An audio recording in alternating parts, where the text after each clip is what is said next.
بسم الله الرحمن الرحيم. مبروك لمنتخب مصر النهارده تأهله لدور ربع النهائي في أولمبياد باريس بفوزه على اسبانيا 2-1.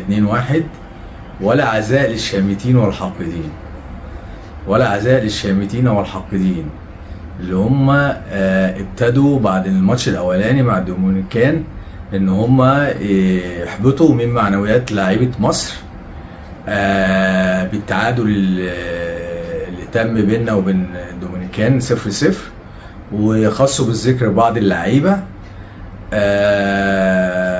وفي الاخر ده منتخب مصر، منتخب مصر ده بيلعب باسم مصر، ما بيلعبش باسم انديه، فلازم ان احنا نبعد عن الانتماءات والاهواء الشخصيه. وانا عايز اتكلم في اتنين من مقدمي البرامج، منهم واحد انا مسميه مقدم برامج قوم اقف وانت بتكلمني، اللي مستضيف وزير الشباب والرياضه وبيساله اسئله تافهه. زيزو سلم عليك وقعد. عصر الاسياد والعبيد دي يا استاذ انتهى الى الابد. احنا في عصر الحريات، فبدل ما تساله عن الاخفاقات اللي تمت في الدوره الاولمبيه وخروج معظم لاعبي مصر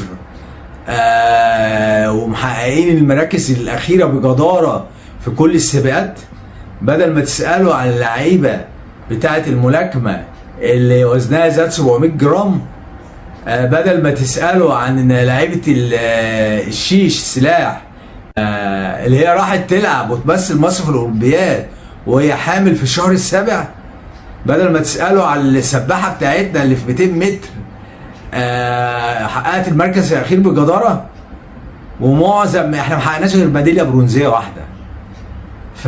وقبل كده برضو يعني انا مش عارف انت بتتكلم في الرياضه ليه اصلا؟ انت بتتكلم في الرياضه ليه اصلا؟ انت بالك ومال الرياضه اصلا؟ خليك انت في القناه اللي انت شغال فيها، اللي لولا انا عرفت ان انت بتتكلم عن احمد سيد زيزو ما كنتش اتفرجت.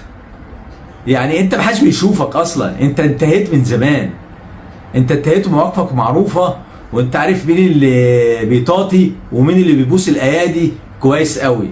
فانا مش عايز برضو اتكلم اكتر من كده. والاخ الاخر المدعو تامر امين اللي يقول لك زيزو شطب خلاص. ايه زيزو شطب وزيزو ما جاش وبتاع؟ انت عارف مين اللي ما جاش يا باشا؟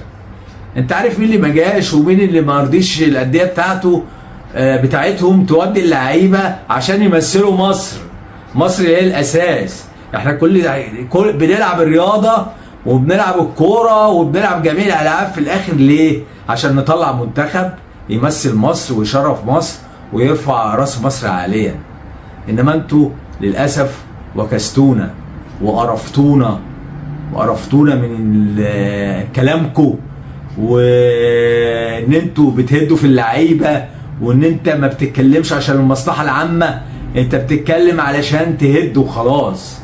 يعني احنا مستحملين الاعلام ده بالعافيه وللاسف، ولا هتلاقي حد بيتفرج عليكم اصلا. فانتوا مش لاقيين محتوى بتقدموه، فتهاجموا في ده وتعملوا